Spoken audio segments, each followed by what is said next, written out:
வணக்கம். அனைத்து உறவுகளுக்கும் எனது இனிய காலை வணக்கத்தை தெரிவித்துக் கொள்கிறேன். இப்பொழுது ஒரு சிறு சோதிட குறிப்பை நாம் பார்ப்போம்.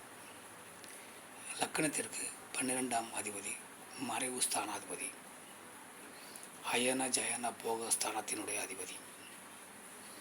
அதனால் மறைவு ஸ்தானாதிபதி எங்கிருந்தாலும் அது நல்ல பலன்களை தராது என சோழத்தில் சில விதிகள் இருக்கிறது.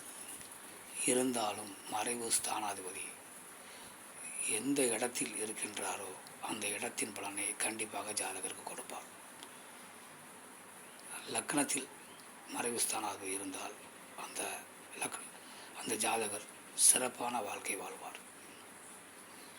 அதே மறைவு ஸ்தானாதிபதி தனஸ்தானமான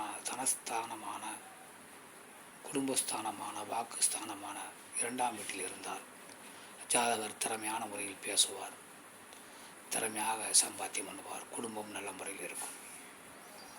அதே 12ஆம் அதிபதி 3ஆம் இடத்தில் இருந்தால் படுமுயற்சிகள் செய்வார், ஜாதகர் வெற்றி பெறுவார்.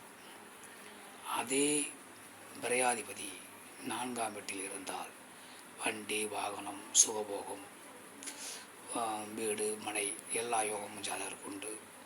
தாய் மீது இவர் பிரியமாக இருப்பார், தாய் இவர் மீது பிரியமாக இருப்பார்.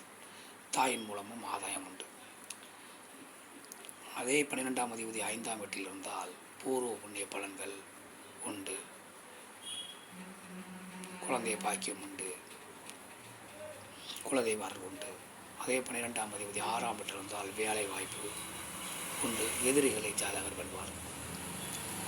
7ஆம் வீட்டில் 12ஆம் அதிபதி இருந்தால் நல்ல கலஸ்திரம் அமையும், கூட்டாளிகள் நல்ல முறையில் இருப்பார்கள், தொழில் கூட்டாளிகள் நல்ல முறையில் இருப்பார்கள், நண்பர்கள் நல்ல முறையில் இருப்பார்கள், அவர்களால் பலன் உண்டு. 8ஆம் இடத்தில் 12ஆம் அதிபதி இருந்தால் திடீர் அதிர்ஷ்டம் உண்டு, ஆயுள் பலம் உண்டு.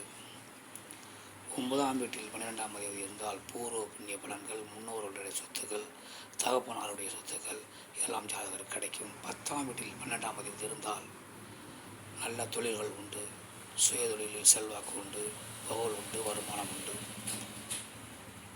அதே 12ஆம் அதிபதி 11ஆம் வீட்டில் இருந்தால் பெரும் பணம் உண்டு, பெரும் லாபம் உண்டு, வாழ்க்கையில் பெரும் முன்னேற்றம் உண்டு.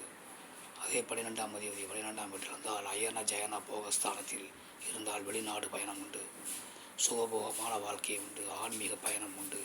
எதிர்காலத்தில் அந்த ஜாதகர் செல்வ செழிப்புடன் நல்ல வாழ்க்கை வாழ்வார், நிம்மதியான வாழ்க்கை வாழ்வார். நாம் 12ஆம் வீட்டு அதிபதி எங்கு இருந்தால் என்ன பலன் என்பதை பார்த்து கொண்டோம். மற்றவற்றை நாம் அடுத்த வீடியோவில் காண்போம். நன்றி, வணக்கம்.